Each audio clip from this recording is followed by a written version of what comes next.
Hell yeah. Hello, ladies and gentlemen. Welcome back to Basic Conversations.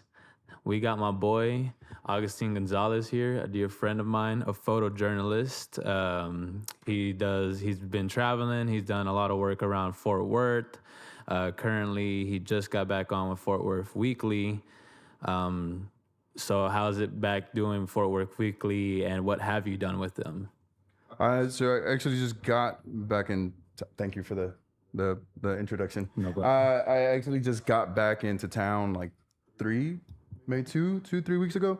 So I haven't actually started working with them, but from when I was gone, I was hearing all these things happening in Fort Worth, and I knew Fort Worth Weekly was covering it, and we kind of just started talking. One of the journalists named Eddie Brown, we just got together one night, and he was just like, "Would you like to come back?" And I said, "Yeah." And And Eddie Brown, who's that?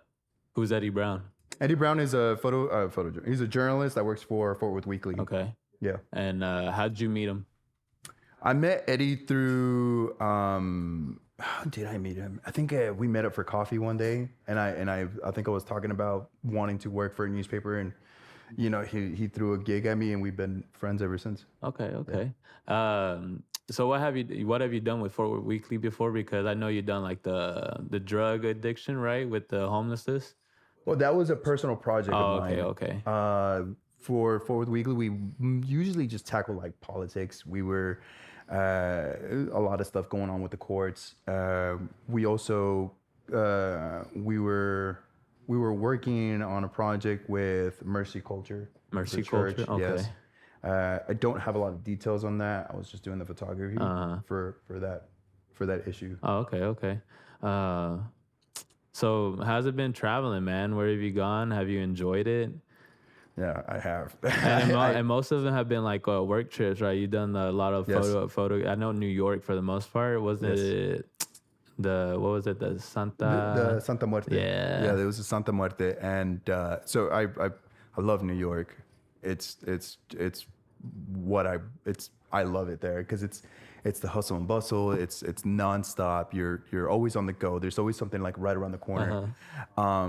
And I've always dreamt of going there. But I've been to San Francisco. I did the Tenderloin there. I've been to Vegas. I've been to Sacramento, California, and just to like go see how like their homeless situation is over there. And It's bad, huh? It's bad. We think we have a problem. We don't. Bro, I was watching something recently today that about the gas prices are like $8 in Cali and shit like that. I was just like, I mean, I think the economy in America is going pretty bad. It's only gonna get worse, Yeah. man. It's only gonna get worse. But a lot of those, the homeless projects. I worked with a colleague of mine named Jason Brimmer. I remember Jason. Yeah, and he's also a photojournalist. He's actually like quote unquote my teacher. He teaches me a lot of stuff, and I think if anybody wants to get into this line of work is to find a Jason Brimmer. Yeah, for to real, teach you that some was cool good stuff. to have a mentor.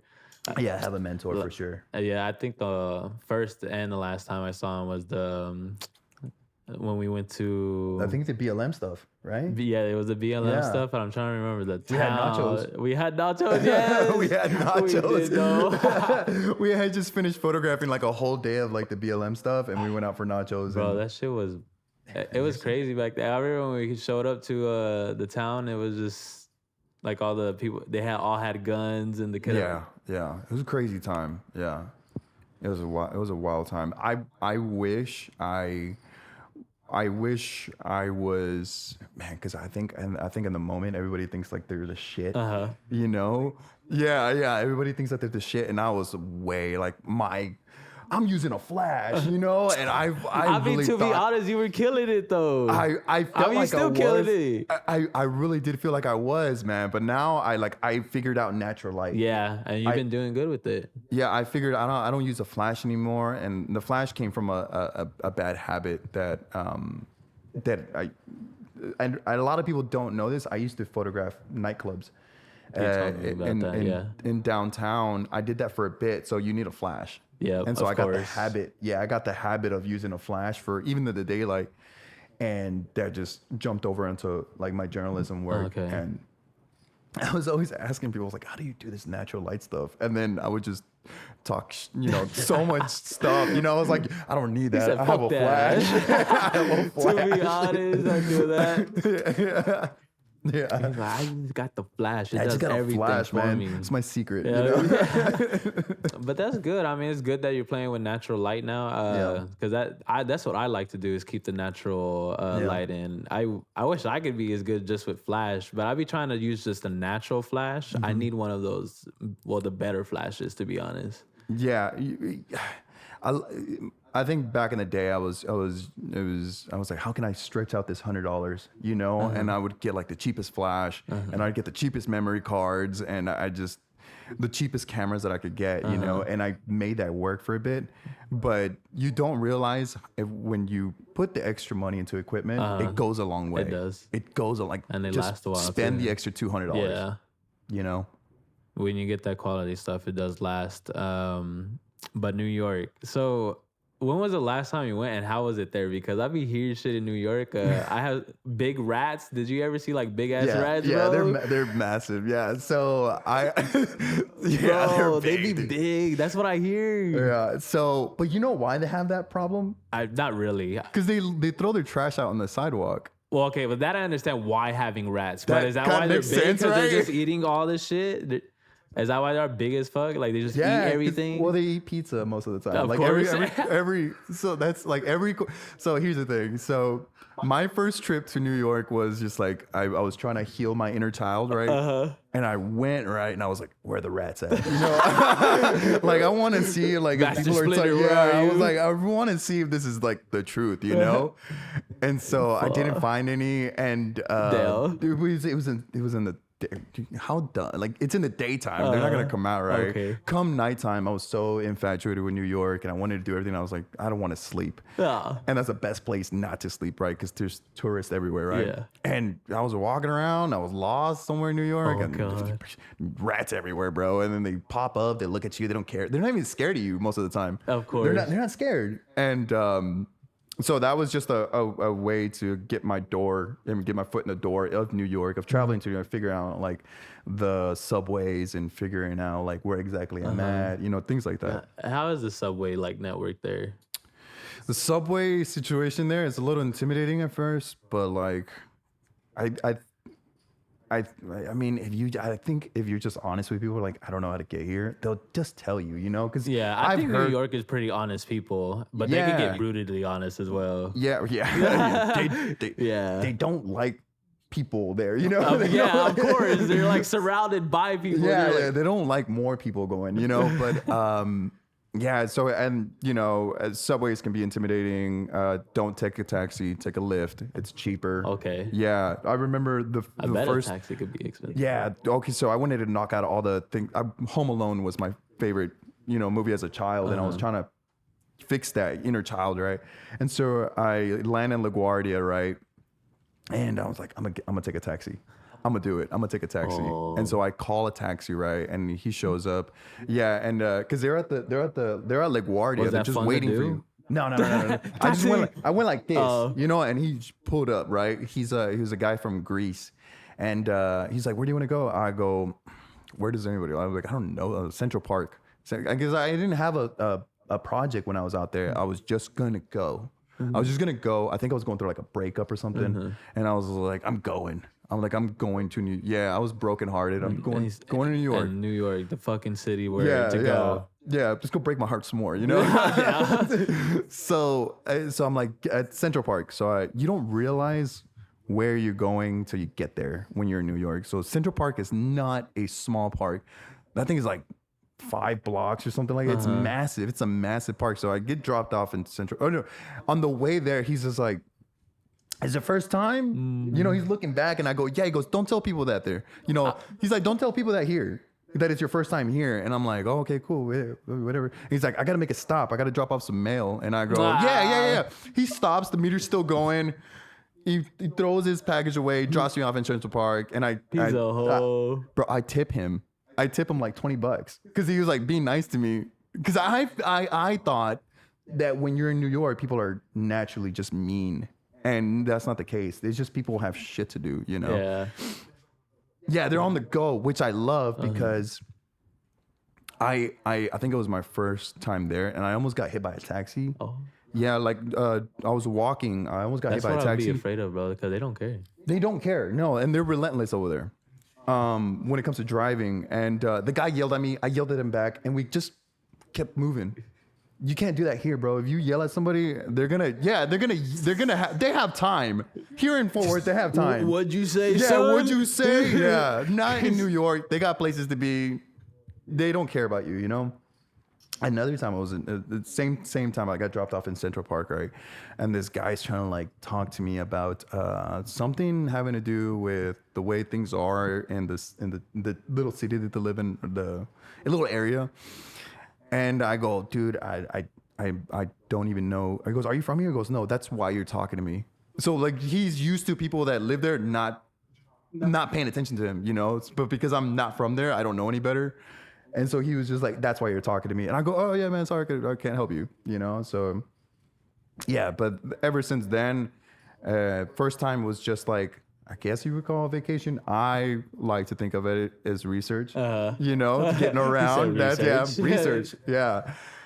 Yeah. So, yeah, dude, Airbnbs are crazy over there. I slept like in a closet. Yeah, you showed me a picture of that. Yeah, I slept in a small closet. That sucked. And then ever since then, I think I've been back like 7-8 times already, but it's always been for like projects. Yeah. And then I'm, you know, just keeping connections to people that are, you know, and they're in the same field of work that I want to be in. And then in San Francisco, did San Francisco and Cali probably in general, would you say, did it look smoggy out there or? No, it didn't. How's it out there? So San Francisco it's very beautiful. It's very wealthy. It's very wealthy. But I think the thing with San Francisco is that it looks so pretty out there that you don't think that nothing bad happens. And it's really bad over there. Because I think I know even them have a homeless problem, and they be doing like all the drugs out there just straight out the street. Yeah, it's. Here, I don't know if you have time for another story. If you have time for another story, go for the story, man. Yeah. So I was in San Francisco with my little brother. We had some time off because I was out there working, and we had some time off, and you know, he was like, let's go to San Francisco. We're in Sacramento, and we took a Lyft. It was like an hour away from Sacramento to San Francisco. And it was like $100. It was like $100. Yeah. So we were like, let's go. We'll split it. We'll right down the middle. So we go, right, and we're walking around. We're just exploring, right? And we go see the bridge. It's a bridge, you know, it's red. No big deal, right? And he's like, let's just keep walking. So we just keep walking. I start seeing signs of a bad neighborhood. You know, that's my forte, you know? Like, you just... I saw needles on the floor. Floor. Yeah, okay. Saw needles. I saw like rundown hotels. And then I started seeing like trash everywhere. Those are the three, you know? It's just like, not maintained at all. Yeah, not maintained whatsoever. And my little brother's like, where are we? And I was like, I don't know, but I feel like I'm at home, you know, because of all the stuff that whenever we walked into this place called the Tenderloin in San Francisco, I started thinking, we need to get out of here because it was getting bad. You start seeing like people smoking meth and people walking around with needles, and it was bad. There's camps everywhere, just out in the open. And the crazy part, it's right next to Hermes, the Louis Vuitton and Hermes. They're right next to that, like maybe a couple blocks in, right? That's crazy, bro. It's insane. That's wild. So it's like the side of the two sides of a city and all that shit. It doesn't make sense. And so my little brother was just like, where are we? I was like, I don't know. I don't think I know about this area. I did. I just didn't know we were there, you know? Excuse me. And so he's freaking out. He's like panicking a little bit, you know? And I go, I need to get my little brother out of here, you know? But the crazy part is I'm walking around with 2 cameras. Yo. I got the Lumix and I got the Canon, right? And I feel right at home. This is not a problem for me, you know, whatsoever. Because I'm used to the environment, you know? And my brother's like, you know, he's not feeling too comfortable. You can see it in his face, right? So I'm like, let's make a left turn. So we make a left. we just keep going deeper and deeper and deeper into this place. And I was like, oh, there's no running away from it because it just keeps going. It just keeps going. And I told him, I was like, I think I see a Levi's, like a store. Let's go towards that way. And so we finally make it out of this place. And, you know, what you see over there, it's they have a needle trading situation where if you have, I think all California has that, where you have like, if you have 10 needles, or 5 needles, if you bring in 5 needles, they'll give you 5 clean ones. So so you don't spread, so they don't spread infections or herpes, AIDS, whatever type of stuff. Yeah. But you see them everywhere. You see them on the floor. That's see them. It's insane, bro. But because your biggest fear is like either getting stabbed or getting stabbed with a needle, and you don't know what that needle has. Oh, dude. It could be just as. I'd rather get shanked with a knife than get stabbed with the needle. No one tried to like bother y'all though or anything? No, we didn't get bothered, but the guy was just like, "Oh, you got some quarters," and I this is something I got taught by Jason as the code of ethics is our code of ethics is very, very. It's we have a high standard for the code. Like we don't give money away. Yeah. We don't ever do that, right? So what we use is cigarettes.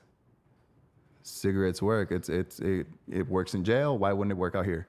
So Jason actually taught me like, you could trade off cigarettes for information, like what's going on in the neighborhood, because most people out there are stressed. So it makes sense, right? Like how you doing? You need a cigarette, and it's a conversation starter. Solve a problem. You start a conversation, and then you make a friend, and and then you get a story. Then you hopefully you get a story, and better you get a photograph. Yeah, or you make a long time friend. Have you ever had the encounter where like someone didn't want their photograph taken and all? All the time. Yeah, it happens. It happens. I will say this, like the people that we sometimes photograph that are on the street, they're more open to it. And what I mean by that is like they're so what's the word I'm looking for? They want to tell their story. They want to have somebody that cares talk to them. And but I tried doing I just tried making photographs. Right now it's getting a little harder to find stories and stuff. So I try to photograph my community, which is like the Hispanic community. I try to do a lot of more my culture type stuff. So I go to the flea market a lot.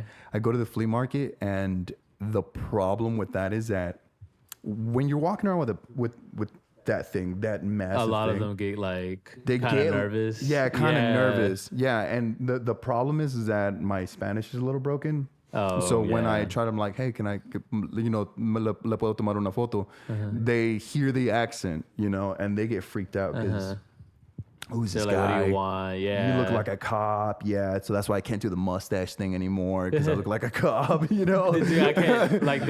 shave the beard just just leave the mustache. Yeah. They're like, don't. What are y'all folks doing here? Yeah. I just want to take some pictures. I'm not trying to implicate you. Yeah. When I'm about the culture, but I feel that though. They don't like it. Yeah. And that makes me more interested because I'm like, oh, you're doing something wrong. What's going on here? I want to know, but okay. So flea market. They sell hand-me-downs. My grandma, I think she buys like a lot of stuff in bulk or whatever, and she'll sell it for cheaper at the flea market. Yeah. So I'm not sure the balance of selling at flea markets. Yeah, but then you have that one guy that has a bunch of brand new Milwaukee tools.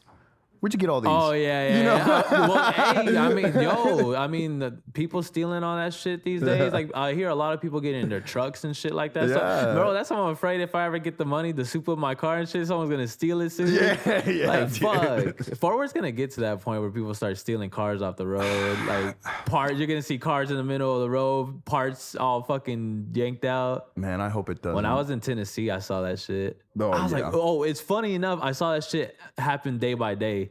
When we first got there for work, we went to the site, but on the way we saw just a white car I think it was already missing like some wheels. But as each day progressed, by the time like it was almost the end of the week, half of the car was It's just just a fucking frame.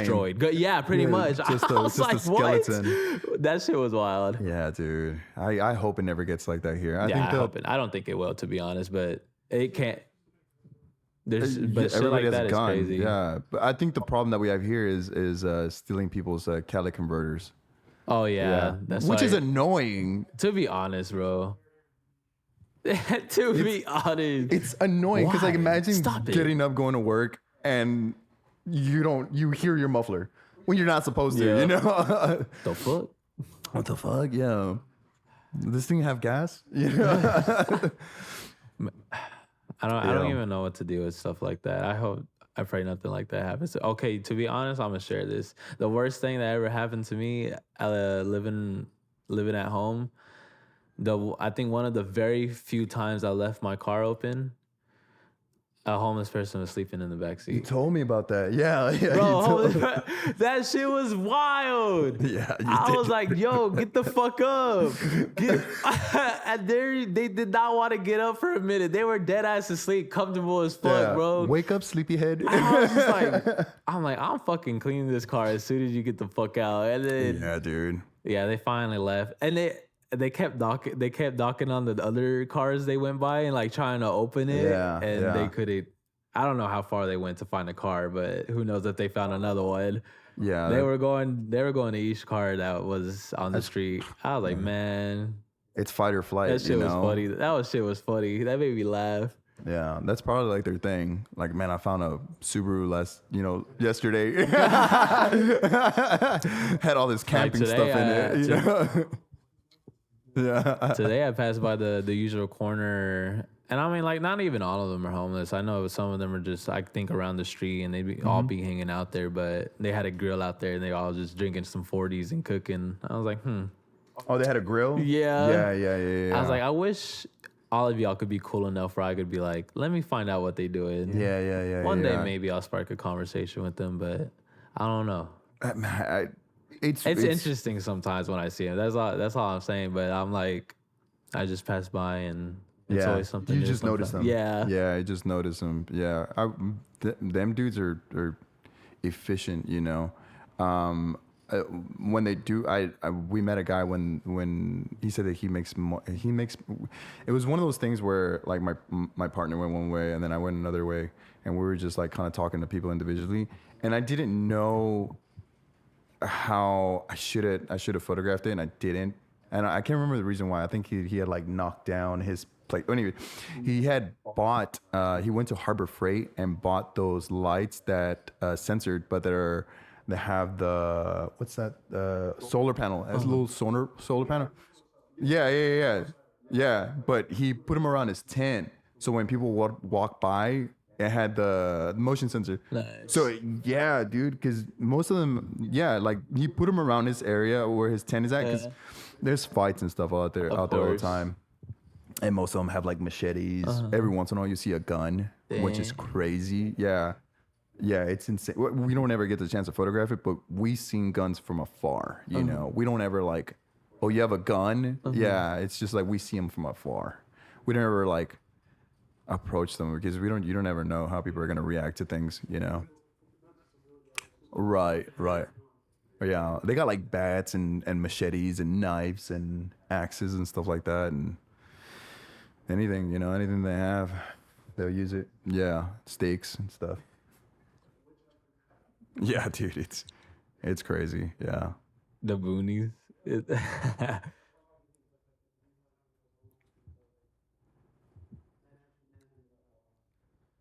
So doing the culture around here, I kind of feel for that because like I've been recently buying like at least the shirts. I mean, I'm wearing these chanclas. Like I love the cultural fashion of like my roots and stuff.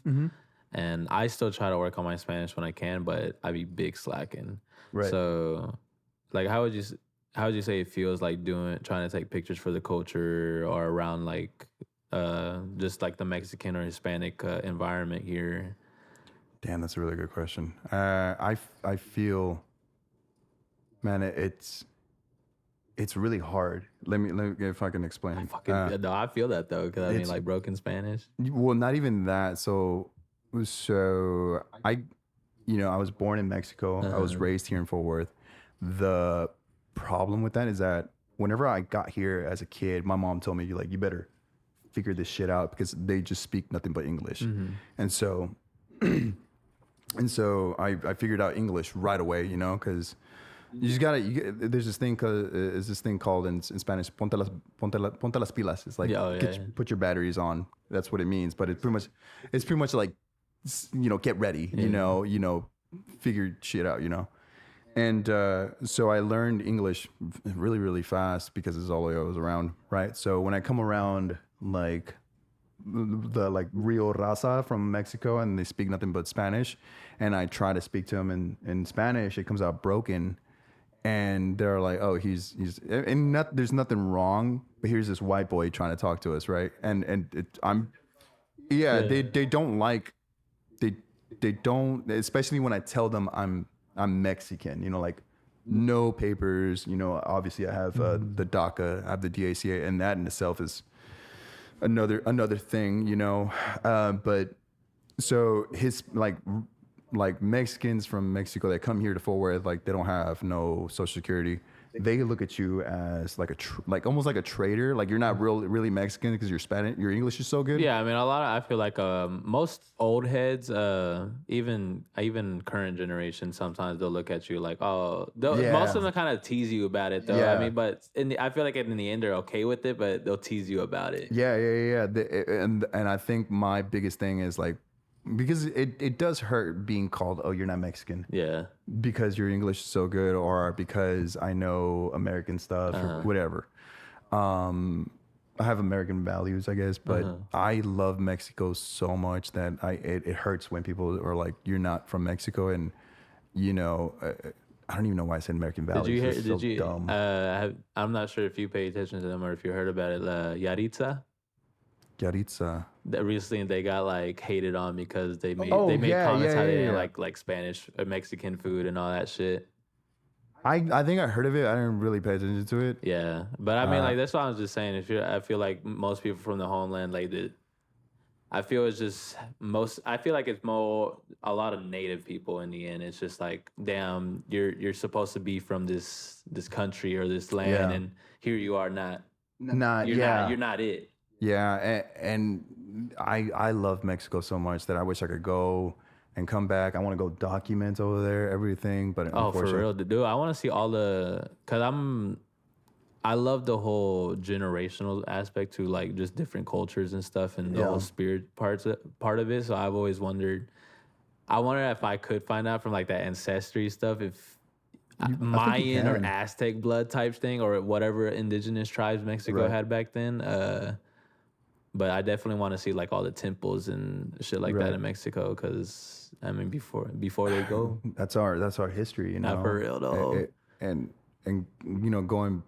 I have a hat. It has a Mexican flag on it, and this dude I was working with, he's like, why are you wearing that? And like, that's not you. You're trying too hard, and it's like, it hurts. It hurts because.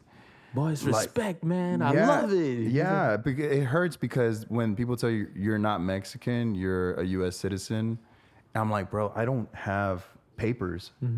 I can't move like some other people that fucked up. They're like, oh, they don't understand it. And they're like, I don't have a social security. I have the DACA, So like I live, breathe, this struggle that I go through that I have to do my DACA every 2 years just to be here and like, work and be able to travel in the US. But it does hurt, man. It hurts a lot, and that's something that I struggle with is like, I want to represent my culture so much and it's so hard for me to get close to it, Yeah. Like when like, I've been trying to photograph like charros and charras and stuff like that. And, even just sending like a DM, like through Instagram, like, hey, I want to do a series of portraits on, this culture or our culture. And like, because I think about a year now. For some reason I went on this little binge of like the Mexican American culture. So I Yeah. read from like the beginning when Mexico had Texas, California, and all that, and just how it progressed over time. Hmm. I want a zoot suit, by the way, at some point. Yeah. Yeah. But so how would you say the Chicano culture is? Because I know you've taken a few photos at like the lowriders and stuff like that, Yeah. meeting them. Have you talked to a few of them? Like, how would you say the Chicano culture is? Yeah, the Chicano culture is actually, I love the you know, because Chicanos. most of them speak English. Yeah, yeah, Yeah, most of them speak English, so they can, you know, they're like, I think like third, second generation Yeah. here or something like that. So most of them speak English. Of course. It's easy to be like, hey, I'm a photographer, photojournalist. I want to cover, you know, this event, or I want to take your portrait. It's very easy. They're really easy to talk to. It's, you know, and a lot of it, you know, talking to people that don't know English, that's my fault. You know, I take full responsibility because my Spanish is broken. Yeah. You know, and it's something I need to work on. But you know, I think I just solved my own problem. You know, you know, that's probably Well, I why mean, they that's look all at it me is. all It takes crazy. You know, practice. but you know, that's probably on me. I mean, you know? well, to be honest, all it does is take practice. Because, like, funny, the thing is, I used to speak nothing but Spanish until like 5 or 6 years Yeah. old. But for some reason, when my dad got deported, my mom felt the need that me and my brother should just start talking English. And then, of Yeah. course, school shit like that, you just get surrounded by people who are speaking English, Mm-hmm. and then when it's not being spoken at home, you kind of just lose it overall. Yeah. And then I feel like I was talking about it with someone else, but that the English language is just a strong force now, because even my parents almost speak Spanish to her all the time. But even now with her going to school and stuff, she's like slowly even losing bits of Spanish. Yeah, it happens. And it's, I don't want to say it's like it's not our. I take responsibility for it, you know, because I should be speaking more Spanish. But here's the thing too. I'm also very, very shy. Like this whole like. Oh yeah. So whenever I'm like talking in Spanish, I always take like a couple seconds to say the next couple words. Like, you know, I be getting subconscious too, bro. you know, I start off with like, hola, ¿cómo están? Me llamo Agustin Gonzalez. Le puedo tomar una foto. You know, so there's that little gap, and it almost sounds like you don't know. You're trying to figure out how to say the next words. But really, I'm just like, I'm nervous. I'm shy, you know. So maybe I should stop that, you know. Hey man, I'm the same way. Like, I try sometimes, but I'll go back to English because sometimes most people can't understand English. But I get subconscious as fuck, and that's why sometimes I struggle with practicing. Because again, when I go back to the teasing, there's those few people I remember like, oh, Yeah. like you're not saying it right, or Yeah. like sometimes I'll laugh about it. I'm like, fuck, like sometimes they don't try to help you, is what I'm saying. Yeah. Also, too, man, I think this is when I am speaking Spanish and I'm trying to like keep up. It's just usually like the guys I work with, we like harass each other in Spanish, and I'm not very much into like talking shit. You know, I don't like it Leave me because alone. I don't like it, man. Oh I no, don't, to be honest, in English, Spanish, I don't care. I don't like it's not talking. good energy to talk It's shit all not, the time. no, because then like something slips and you say something that I'm like, damn, that sounded a little personal. Yeah. You know, it sounds a little personal. So when like you are going back and forth with somebody in Spanish, you're not learning anything. You're just learning more bad words. Yeah. You know, more slang stuff, and I'm just like, this is not good for me. So you don't participate in it. You know. For real, though, you just ignore You that know, shit. and then my grandma and grandpa passed away, so it's not like, you know, I could speak to them. My Yeah. parents can understand English and they respond to me in Spanish. You know, so I kind of feel like we're like I'm teaching my parents English and they're saying it back to me in Spanish. Like, okay, that's how. I'm not saying like don't know any Spanish, Yeah. but there's big words out there that I Oh just yeah, dude, fucking like the phrasing of stuff and shit like that. Yeah. Believe me, sometimes it could be a hassle, like trying to remember what to say and when to use it. yeah. But being a DACA recipient, what exactly is it, and what do you think about it? Like the state of it right now. So the DACA it's a deferred action for childhood arrivals, and it's pretty much like if you were brought here at a certain age, you're eligible to work, and you get this card, right? And man, it's you have to renew every 2 years. You have to carry it on you all the time. Yeah, yeah. I Or mean, you it's just an need ID. it. Yeah, okay. It's an ID. You also get a social security number, but it's not like your personal one. It's like it's borrowed. And the crazy part about the so when I was first getting it was really, really scary because you had to prove. So I think I was like 19, 18, something like that, right? And to get it, you have to prove that you've been here the whole time. And what am I holding on to report cards or something? Like, I wasn't doing any of that. But luckily, my mom was really smart and just held on to everything. She was like super smart about it because she knew that something like this was gonna pop up, and I needed some sort of like evidence.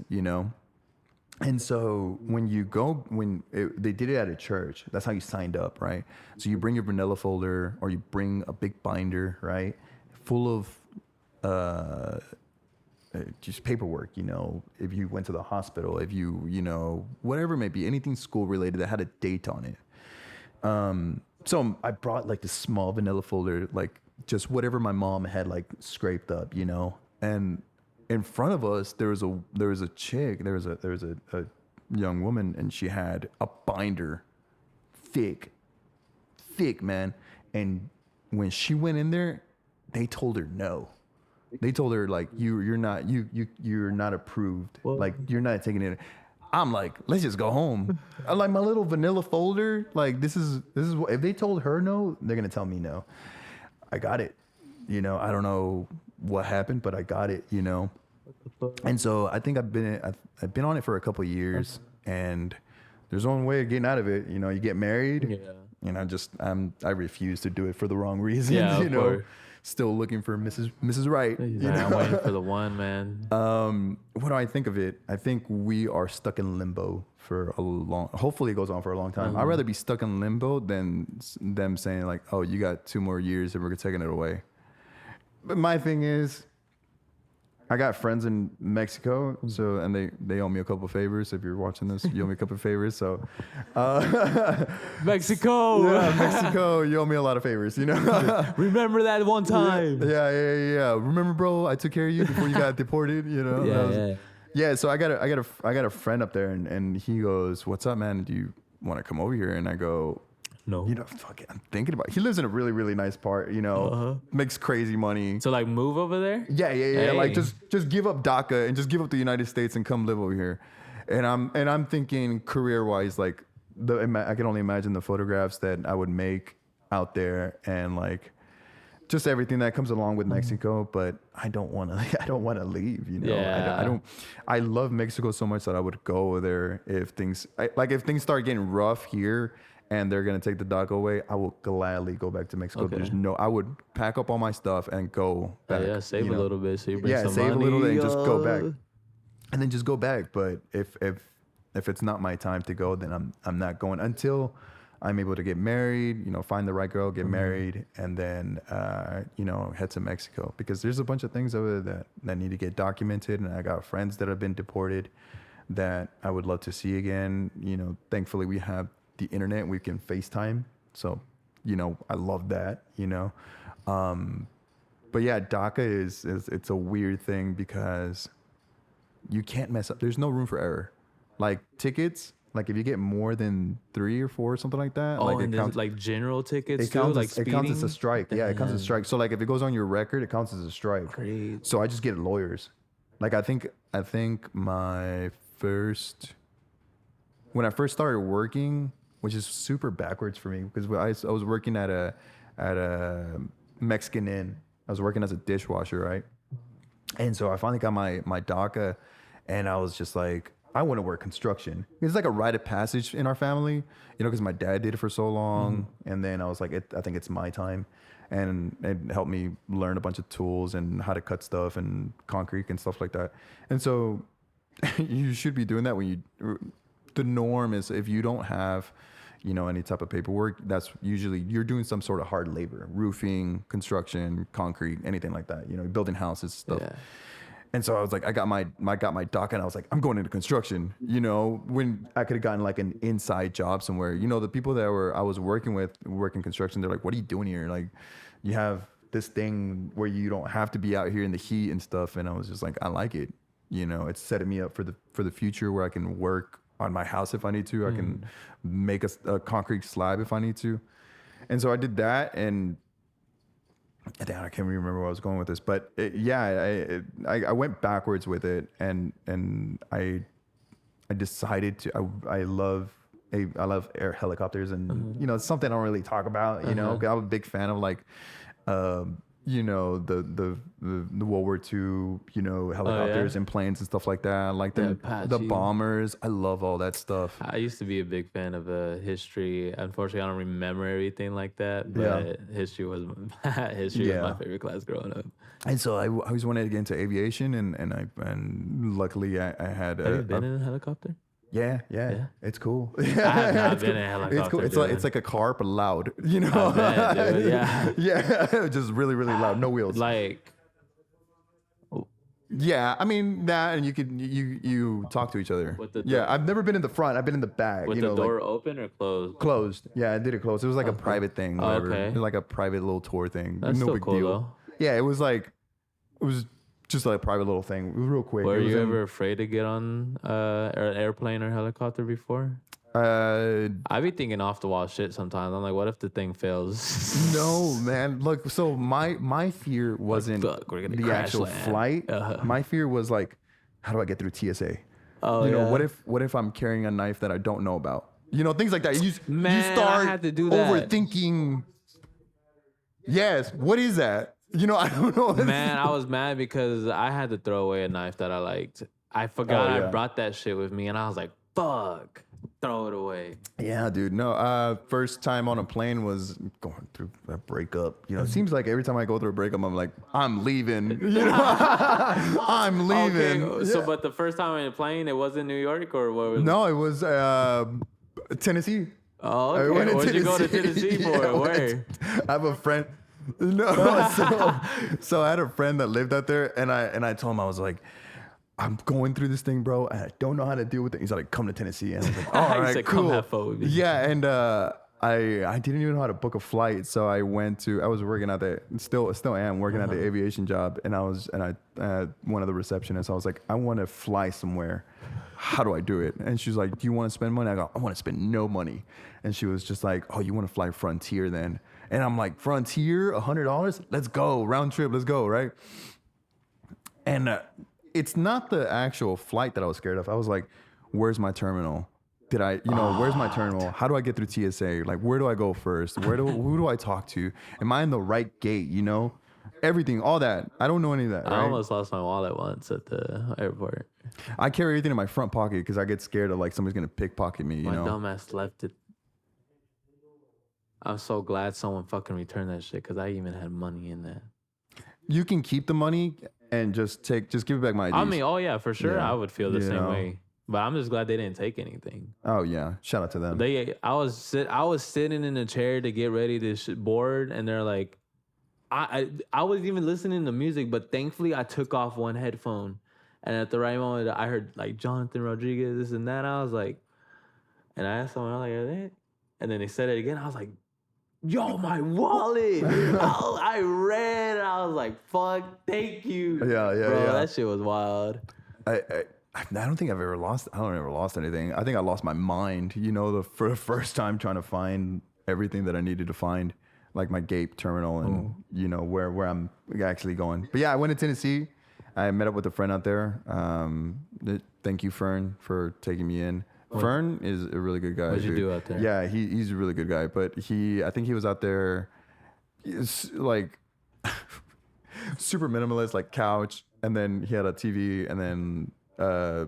He had a Whataburger flag, so because he had left for work to go to Tennessee to go just get away. He had a Whataburger flag, and to be honest, yeah. So he's such a good guy for letting me stay out there. He's like, yeah, how long you staying? I'm like, I don't know, like I think 2 days. I don't know when I have to go back. You know, I think like 2 days, and he just took me around everywhere, and he helped me deal with my breakup and all that stuff. Yeah, and then good guy, good guy. Man.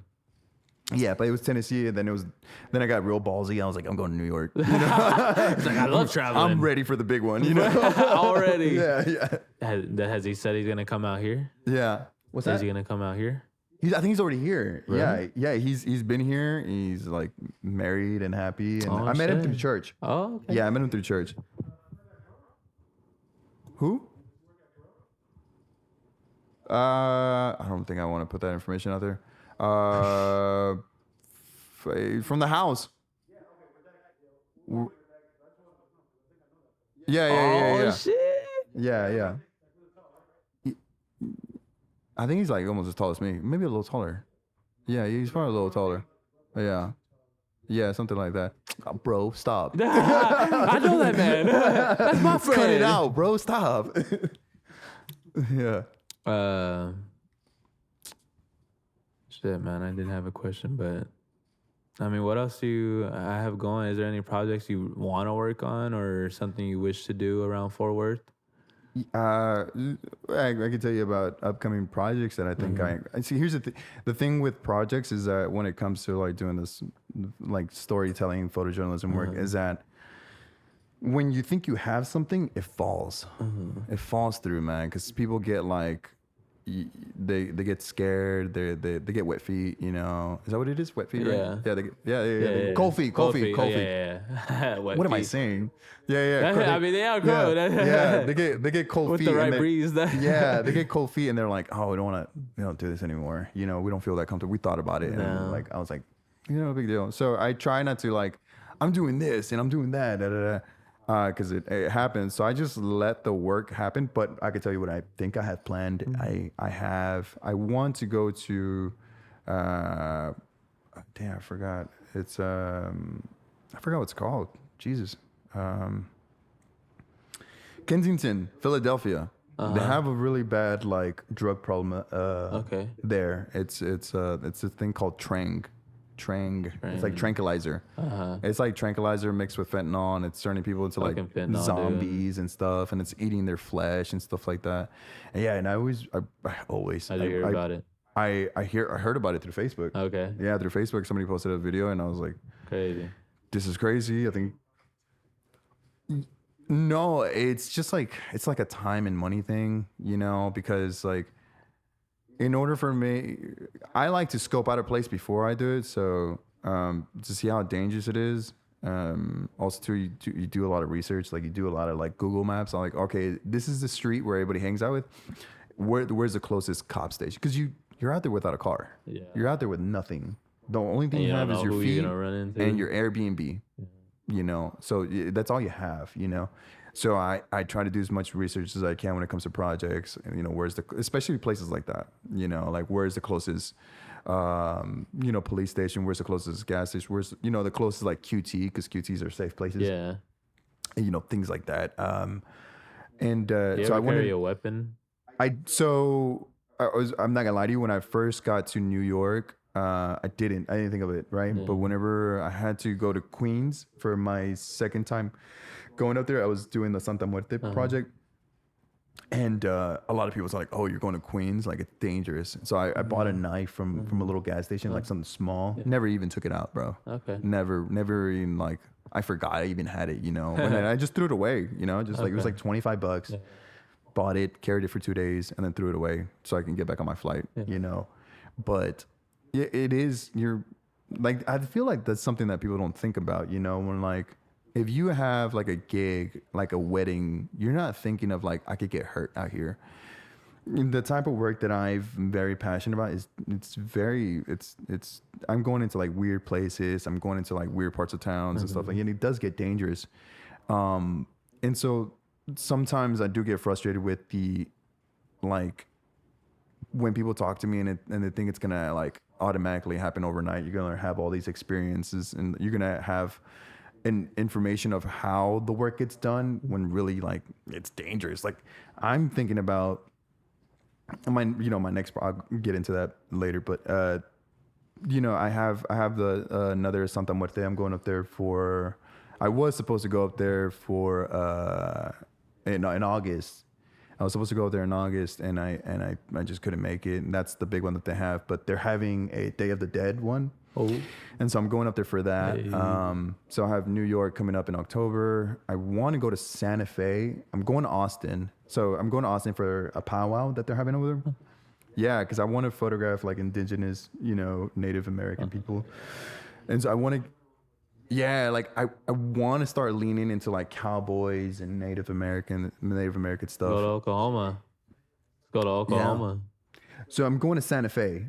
Oh, So is that in Oklahoma? Cause no, no, no, no. where's the West Coast? So it's New Mexico, Albuquerque. Like Oh yeah, okay, it's okay. around Santa Fe, that. New Yeah, it's like Mexico. an hour away from Albuquerque. Okay, Yeah. nice. So I also just want to go up there and buy like some pots, some handmade pots and stuff like Nice. that for the apartment. The what? Yeah. Yeah, they do. Yeah, yeah. Yeah, they do some beautiful stuff out there. But so I'm going to Austin, I think next month for the powwow that's going out there. I don't know how close I can get because it is an event. It's not like something that I like lined up or something like that. But Oh, I want to get portraits, and I'm gonna stay over there for at this is night. where you got to talk to someone. Yeah, yeah, yeah. So I'm gonna figure that out. I've been like sending out emails, Okay, and hell most of yeah. the time, like, yeah, emails, a lot of emails. Well, it just depends. It depends on what the project is. Like for like events, if I'm trying to get close, and it's like, because it's a hassle. What I mean by that is like it's a hassle for somebody to get like, oh, I want to photograph you. Like let's just say I want to photograph like a charra or a charro. He has to get like dressed. He has to get like the hat. He has to get like his thing pressed. He has to have everything ready. And it's like kind of like more of a hassle for them, especially if they're not getting paid for it. But these are like projects where I'm like, I've always wanted to do this portrait, but this is an event that I could catch him in action. I can maybe get some behind the scenes. I could probably get a couple portraits in.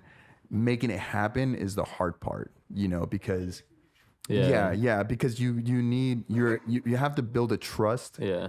in like minutes, because they're trying to get ready for what they need to do, and you're trying to, get what you want, which is like you want to make photographs. You want to make beautiful. That's the end goal, is to come out with photographs. Yeah, is to get behind the scenes and stuff, because you're throwing money at it too. Like people don't think of that stuff. You're throwing money at a project, and this is not a big project because like you're spending money on gas to get up there, and I'm taking the Forerunner, so hopefully exactly. I'm putting money into it now so it could like get me there and back. People don't know I drive a vintage Forerunner, and it's so it's kind of a hassle sometimes, but she's running great.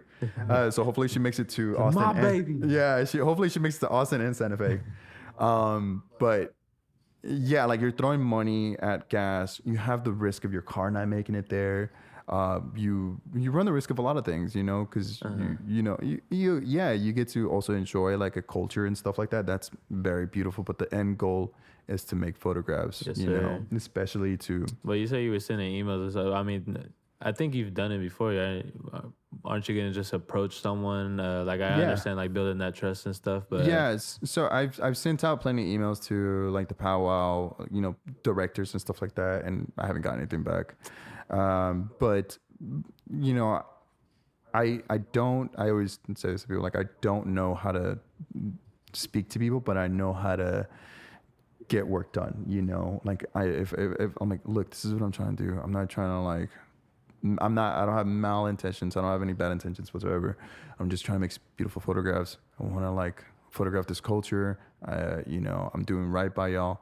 And usually you can massage a conversation to letting people, let their guard down a little bit, because you are a random person that's taking these up close and personal photographs of them, and they don't know who you are, so you make sure you have your Instagram or portfolio, whatever you got going on, you have it open to show them, and also too, it helps to have something that's close to their culture, so like lately I've been photographing, like it did the stockyard Hispanic deal. You haven't posted? Did you post? I did, them? yeah, I posted I them. haven't seen them yet. Yeah, they're posted. Okay, I gotta check them And out. so, that helps, having like doing work that involves them, in some sort of way, connected in some sort of way. But yeah, the goal is just to get up there. And you talked to a few of them at the stockyards then? No, because they're getting ready. Okay, okay. Yeah, like if you just make them comfortable, you're not even there, man. Yeah. You're almost just like, you're just some That's something kid. I get, like, I have trouble with at, like, events, though, and stuff, is that, I don't know, it's random. Sometimes I can just approach someone and be like, hey, can I take a picture, spark up a Yeah. conversation, and then work my way there. But sometimes I'm just like, let me just try to capture what I can in the moment. Yeah. Like this, you just try to capture when everything's Yeah. going on. Yeah, luckily for me, like there's still a problem. Like, so I love Canon, but it just makes the you can hear the shutter, Oh yeah, and I that's a get what you problem. mean. But back in the day, it used to be a bigger problem because I'd be like, the flash is going off, and they're like they're a Oh little yeah, spooked. because of flash, yeah, that Yeah, would they're trip a little people. spooked. Like, What you the just take a fuck? picture of me, Yeah. But it's like a candid photo of them, and it's like it's a great picture of them, but they don't know that you're a stranger, But what I do when it comes to like And people don't know it's Yeah. illegal to take pictures in public. yeah, yeah. So like when it comes to like events like that, I just and they're rushing. I just like wave my camera and they just give you a quick nod, Nice. and then you're okay for the rest of the day. I feel because they're not. Yeah. They're so worked up on what they have to do. They're focusing on what they do, Exactly. and I'm focusing what I need to Yeah. do. And so shooting natural light helps out a lot. I went to Dallas. I'd photographed some stuff over there. It was kind of hard to do that because You couldn't get too close to what you like wanted. no. So it was I did the stockyards, and then I think the same day I had to take off to Dallas, and I was photographing I think it's the anniversary of Masa Amini's death. Oh, yeah. And Masa Amini was a woman that got killed in I always say it wrong, Iran. Iran. Yeah, she got killed over there by they took her in this new law enforcement called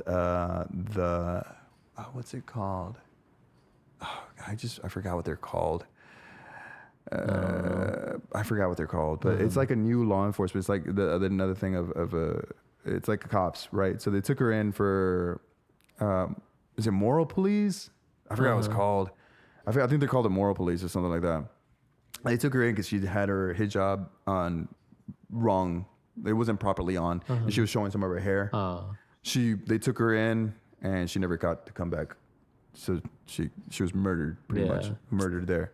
And so, all hell broke loose like it should, and they had a protest worldwide, and I photographed the first one. Yeah, that's where that photograph comes from. And so, it was worldwide, and then her anniversary was a couple days ago, and I went, and I have a horrific story that happened to me while I was out there. Oh. So and this is completely off topic, but when I got there, I have a bad habit of, I buy a bunch of SD cards. I'll do a night of photographing, and I could have like so many gigabytes left in that thing, and I'll take it out and I'll put it in a little slot. This is for that night. I have a little case where I just put it right. And so I was getting ready, and I was like, I think that SD card is getting full. I should grab another one. Like, I'm not going to break open a brand new one. I'll grab one of the old ones that I know has like, some memory in it, because I didn't shoot that much that day. And I put it in my pocket, and I'm like, my thing is too, is like, I grabbed it at random. Like, I was supposed to grab the last one, but I grabbed it at random, like this one. Right. And so I took it with me. Right. And I ran out of space like I thought I would. And I'm digging for this SD card, and it's not popping up anywhere, bro. And the problem with that is, like, if anybody knows my work, I shoot some pretty raw stuff that I don't post sometimes because it's that bad, because it's like people smoking meth and, like, oh, you have this knife, whatever, or this, whatever it may be. I'm looking for this fucking SD card everywhere, and I can't find it. I'm turning upside down the Forerunner. I'm undoing my pockets, and I'm like, it's gone. Like, I don't even know what's in it. I don't know what's in that SD card. There's something in there. Yeah, and there's some raw stuff in there. I mean, to be honest, I'd just be mad overall. I mean, it's my fucking work, man. Yeah, but This is like fun, dude. There's definitely some selfies in there. You know, there's there's probably some selfies in there. So Hey, yeah. I got like my guns or something. It's me in a cowboy hat with no shirt on. The hangover is the shit that you didn't see on camera. Yeah, dude. So I'm like, and the part that I wish I had is like, so it's it's the SD card. I'm like, well, it's gonna rain, you know. If it fell on the floor, it's gone. Yeah. But it's in a case, so it's gonna withstand everything. So somebody's gonna find it. What's in here, you know? So if you find that SD card, damn, bro, don't post anything, you know. But yeah, that's what happened. The story of an SD card. Yeah, dude. I went to a junkyard before. I don't know if you've ever found stuff like this, but you ever think it's funny, like finding something that used to belong to someone, and you're just like, yeah. Like personally, I wonder, like, I want to like their life story before I found this. I get that feeling at antique stores. Cause what I was gonna say is a junkyard. I found like a journal. Like it was someone's diary, bro. I read a couple pages. I was like, damn, they were going through shit. Just intruding, you know. I was like, hey, bro, fuck it. I was like, who knows, right? But I mean, yeah, it was pretty wild. But antique stores, I need to go to more of those. That's right. That's where I hang out. I buy. I still want to go to the antique mall. I think is the one that's off the highway. Yeah, that's the one I want to go to the most. I go there every other Saturday, and I never buy anything. Damn.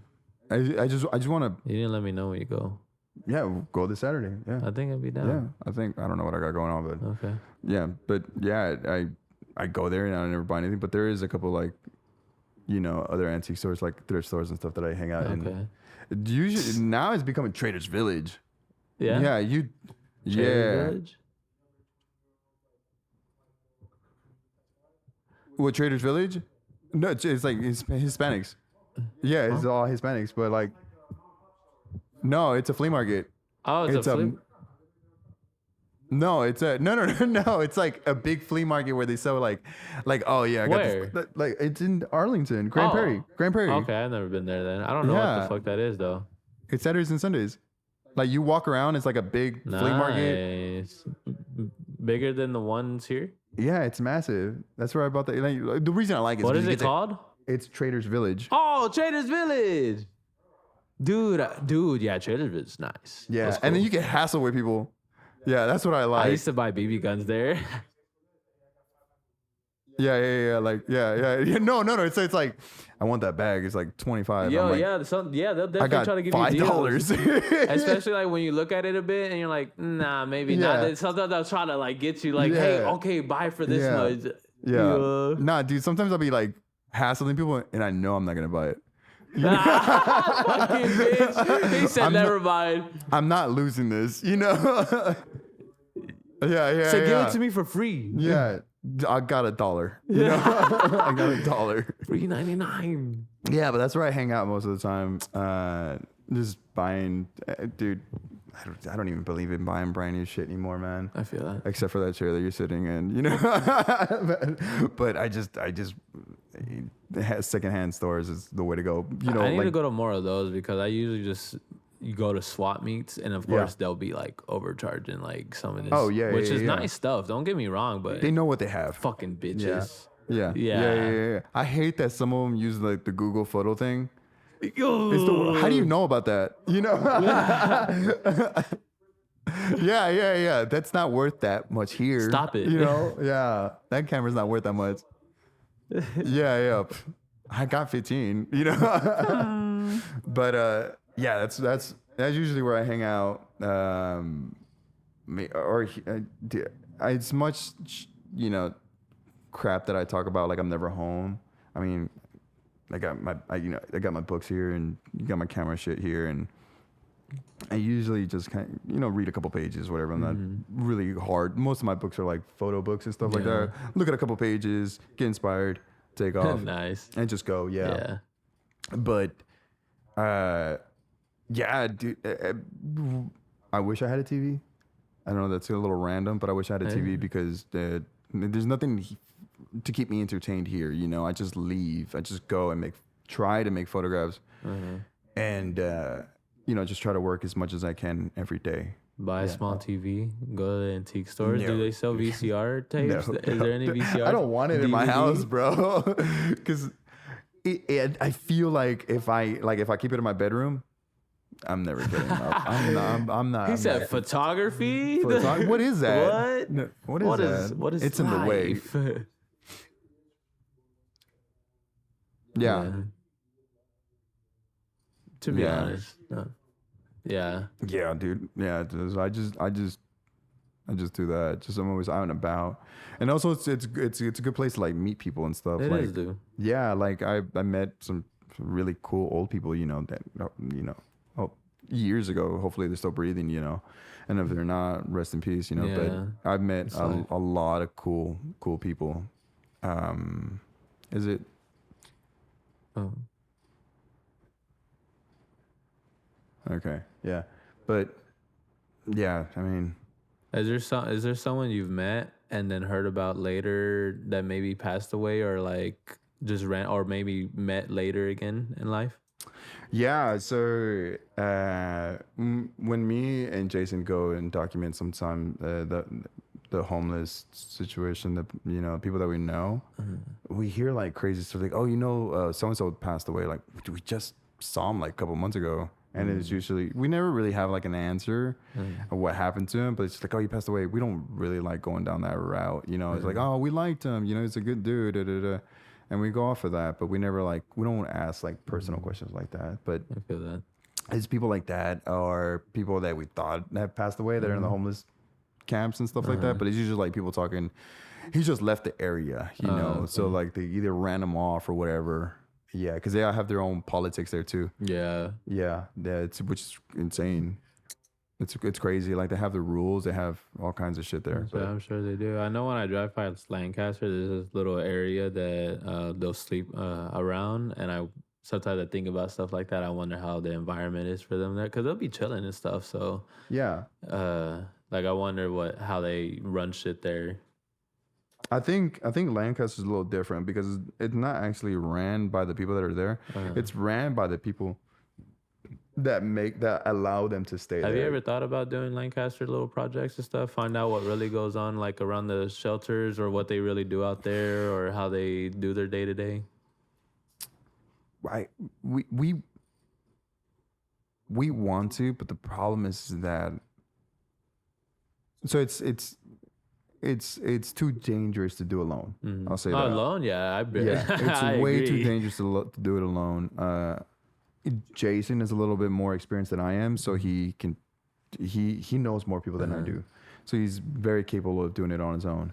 Me doing it on my own would take super big, balls, especially doing it here in Fort Worth because I live here, you know. It's easier to do it somewhere else where like if you get into some shit, you'll be fine. You just leave, whatever. But I did the Tenderloin, and that was kind of an accident, but I still got a couple photographs out of it, and just the shit that I was taught, helped out. But the thing with Lancaster and stuff, like if you want to connect with people, it's a little hard because they're constantly moving. They're moving around. Yeah. They're going where the resources are at. So that's why you see a lot of people in Lancaster because like people that go to church go and feed them. Yeah. People drop off clothes there. Yeah. You have the shelter there, which is not the best place for people that are homeless to go. You hear like horrific stories of like people getting stabbed and so it's not like a place that they want to be at. It's just a place where their resources are at. Yeah.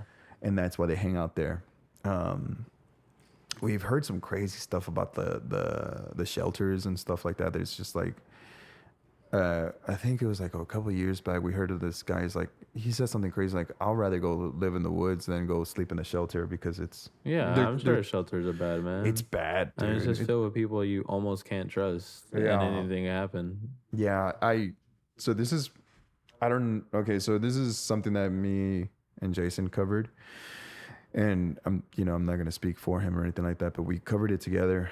And what we found out about Fort Worth situation with the homeless community, and I've never actually said this on video or anything like that. Like I've said it to people individually, you know, just like talking and stuff. But what's been going on, I don't know if this is what's still going on, or if we got like fed a crazy story. But from what we know is that people that are living on the streets, they sign up for a program where they can get housing, and what they're doing is the housing that they're getting is Motel 6s that weren't really getting a lot of traffic, so they're turning them into like small apartments for homeless people, right? And they're charging them like they have a lease, so they live there. It's like an apartment, you know, but homeless people. And you know, Jason did most of the investigating behind it, and he invited me to go out and document with him. And you know, I want to clarify something. The projects that I do here, most of them belong to him. Those are his projects. He's been working them for so long. He's way older than me, and he's taught me so much. And so the New York stuff, La Santa Muerte stuff, the other places that I've gone to like document on my own, a lot of the Hispanic culture, those are more my own personal projects. And everything he has taught me, I apply to those. You know, but when it comes to the work that I do here in Fort Worth, he's usually the mastermind behind them. Like, he's the one that knows people. He remembers people's names. He's so good at what he does, right? And so we go to this place. It's like a abandoned Motel 6, and they turned it into a housing unit for the homeless people. And what we saw is that they get a bed, they get a TV, they get a small table, somewhere to shower, a kitchen. And, you know, Jason called me up one night, and he's like, hey, I got into this housing unit. Come with me. Okay, yeah, let's go. And so we went, and there's no security. At the time, there's no security. So you could just walk in. You just walk in, right? Like, oh, we know somebody here. And so we met up with a couple of people that I knew, and we're in there, and we're talking to this person. He's like, yo, how long you been here? And it's like, the place is a mess. It's not a housing problem. It's a mental illness problem. Yeah. There's like groceries everywhere. It's like rotten food. It's just we saw weapons. We saw it, just a horrific, just small room full of just crazy bed bugs. There's like bed bugs and like cockroaches and stuff like that. And the problem with it is that nobody's doing inspections on these places, you know. And so we go there a couple of nights, and we document, we talk to people exactly, because I'm not going to speak for him, but I think whenever I was helping him on this project, I wanted to know, what I was trying to get him was like, is it a housing unit, like a problem? Is it a housing problem? Like, is it fucking too expensive to like live somewhere? And no, it's a mental illness problem. They're living like they still live outside. Yeah, of course. You know, they're still living like, they just adapted to 4 walls. So yeah, that's what we ended up. So most of these people, I don't know, it depends on how much, I can't remember how much they pay monthly. And this is what we were told, or I was told, or I remember wrong, but this is what I remember, is that they take your money that they collect every month, and they save it at the end of the year, and they're like, do you have family somewhere? Do you have family? Oh, you have family in Chicago? And they'll put you on a flight, and they send them to Chicago, and that's it. So it's something like that. I could be wrong, because things have changed, you know.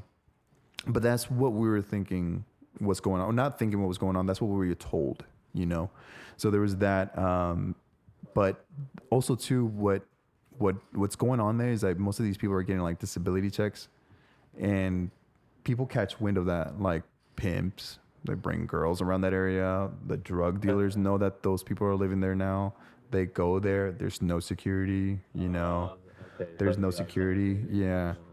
It's just it's lawlessness there. You know, you have like one old guy in the office or something like that. That's, you know, I don't know, you know, whatever, security or whatever. But they were letting visitors in, you know, day and night. And we were one of them. Me and Jason were one of them. And I got that picture out of it. You see that the bong deal? Yeah, I got that photograph out of it. We had walked into what looked like a meth party. What the fuck? Yeah, so we walked in. This guy's making. He has a Coke can and just like homemade like house stuff around. He has a pipe and super glue, like super not a glue stick and a lighter, a torch, and he's like putting this bong together. And he grabbed the end of a those lead pencils, and it comes with that little fluffy thing right there, so your fingers don't hurt. Yeah. So he put that at the end of the pipe, and he put tape around it. And yeah. And so he made like a meth pipe or whatever. Yeah.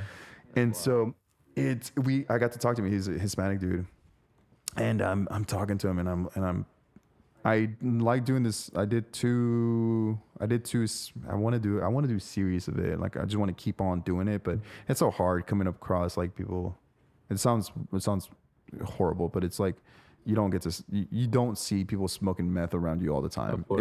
My photographs do depict that, like I'm around it all the time, but it's like very rare, when you do catch it, So what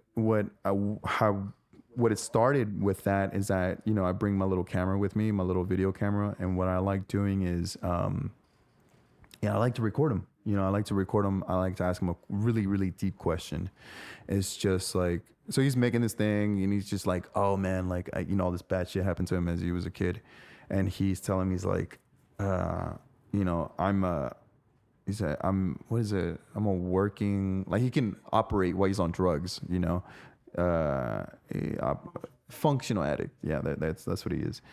And so it's crazy. He's like, man, this stuff is fun. I love it. It's great. It keeps me awake. He's doing pretty good because he had like a really nice motorcycle. Okay. So he didn't live there. He was just hanging out with people that were there. Huh. And so the whole, let me backtrack a little bit. So the whole time that they have this meth pipe getting, it's me and Jason and these three guys. That's that. Yeah, that's fine. You could just turn it off. And thank you. And so, he's they're passing around. It's me and Jason. And they're passing around this meth pipe, right? And like the lady's crying about like a story that something happened, and it's fucking more crazy. There's like porno on the TV going off. Like I think I still have videos of it on my phone because it was just like. It's just like I've got to record this. I can't believe I'm fucking here right now. Yeah, I'm not even supposed to be here. This isn't my environment. Well, so like, they can easily swipe that DACA away from me if they catch me in like these fucking situations. And real quick, I care that much about what's going on here that I'm willing to risk it. So when it comes to like when you're with Jason, like per se, at the police show up, like, is there? We're just visiting. Could he just get as much trouble as you? No, I mean, it depends. It really depends on the situation. Yeah. Like, if we're in that room and this shit's getting passed around, like, okay, yeah, for sure. If they were like to barge in for some yeah. I'm definitely going back to Mexico. Or they're taking it away. But. So the porno's going on, they're smoking meth, right? And I have this, this is the first time I started this series of like, I'm talking to him and he's like, this stuff is great. I love it. Everything about it is great. I can function, which is a great part. And he looked like he made some really good money. He wasn't really close to that family, but he made some good money. He had a really nice motorcycle outside. And he's like, I got to go to work here in a couple hours. And so I'm talking to him. I start recording him. And I think it's on my Instagram and I'm recording him and I'm recording his hands.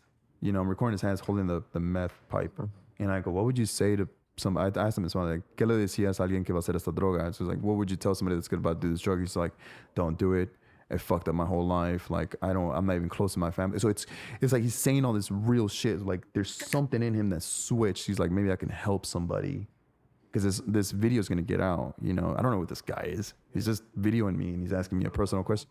Yeah. Yes, where he's just like, yo, all this shit that I said off camera, it's true. But if I can like save somebody from like not doing it, then I'm gonna say it here. He's like, don't do it. It fucked up my whole life. Like it's addicting. I can do it because I can function with it. And not a lot of people can. So he's being really honest, and I think that I felt it, you know, I felt it. I was like, okay, whatever the fuck I'm doing, you know, it's doing something, you know, where this guy was just like, I don't know anything about this guy, but this guy seems genuine. He's probably going to help some people. I'm going to tell him what's up, you know? So it was that, but that's what we think is happening now. I don't think it's possible to go back because I think they have security now. So where it's at, like what's that? I won't say where it's at, but it's on beach next to a Waffle House. I think I know exactly what you're talking about. Yeah. So if you are from Fort Worth, you don't go there. I think I've passed by. I've always wondered, like, what is that? I don't know. I don't know. But don't go there. Don't go there. Yeah, and that's something that. So I'm a little bit more like I love people. You know, I like when people are like, you know, like I said, I always wanted to teach people. I just didn't know shit. I don't know very much. I can draw. I'm a bad teacher, but when it comes to like photography and you know, photojournalism and the code of ethics that we have, I love it. You can't get me to shut up about it, you know, because I naturally want to teach somebody this because it's a different type of raw art form because you have to be really honest. You can't lie. If you lie, all your credentials go out the window. Like you're everything. No respect. And if you think that you have some information wrong, you got to be really, really clear. Like, I think this was fed to us. It could be wrong. Of course, because you got to watch what you say. You got to watch what you say. You got to make sure it's right. And if you don't think, be like, this is what I think we were told, you know, on what happened. This is what we got at the time. The dude could have been on drugs, and he could have been telling us some crazy shit, you know. But this is the information that we got. So that's a lot, you know, but I think people think that it's an easy gig to get into, and it's not. It's not, dude. We were running around photographing the BLM thing, and that in itself is a workout. You know, that in itself is a workout. I really enjoyed that, man. It's nice doing that kind of stuff, honestly. Yeah, and like it's a physical workout. You might leave work early to go document something, you know, which is happy. You might throw money at the project, as in like, oh, I need to get here, flights, you know, gas in your car. You could easily just go home and enjoy your day off, Of whatever. course. But you don't, you know, I want to say addicted to it, but you're passionate about it. You know, addiction is in there somewhere where you can't stop. Yeah, I mean, you're telling a good story. I mean, in the end, I'm like telling your story of what it is. Yeah, like you can't sleep. You deprive yourself of food. You go to the gym for the wrong reasons. Like, oh, I got to make sure I'm able to move around and like be able to do shit, you know? And you're very tedious with your money. Like my money goes to, like, you know, I go to flea markets and stuff like that, but because I get barter with people, like, you know, whatever. Most of my money goes to flights, camera gear, which I'm very thankful that I could spend money on now. And I didn't realize how much of a difference it makes, you know, because I'm thinking like in my small brain, I'm like, if I can make great photographs with a cheap camera, I can only imagine what I could do with like a really, really good camera. I just didn't have the funds, you know, and then I thankfully, you know, the power of God, you know, put me in a good place where I was able to make some money and just invest it into myself. Okay, hell yeah. Yeah. But with that, man, I think we're gonna end it there. Okay. Is there anything you want to finish off with? Look at the cameras over there. Words of wisdom, what you're doing, whatever plans, etc., etc. Say what you want. Yeah. I think if you want to get into a line of doing this type of work or anything, there's gonna be people that are gonna be like not supporting you. There's gonna be people that are gonna just looking down on you. You know, like it's gonna happen. Regardless, you're gonna have that one person that probably means the world to you, and he's gonna be like, "This ain't it." You know, this ain't it. You know, just keep doing it, bro. You just gotta keep doing it, and then you're also Damn, this is hard. Relationships will come, relationships will go. Your work will never leave you.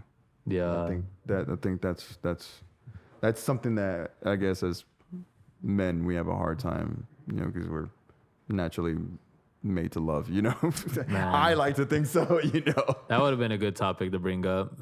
But thank you, ladies and gentlemen. This is my good friend Agustin Gonzalez, who's been through it all. I'm still trying to. Yeah. I'm still trying to go Going through through it all. heartbreaks and traveling and capturing what's going on in Fort Worth and around the world. Yeah. Thank you. Thank you. Yeah. Thank you.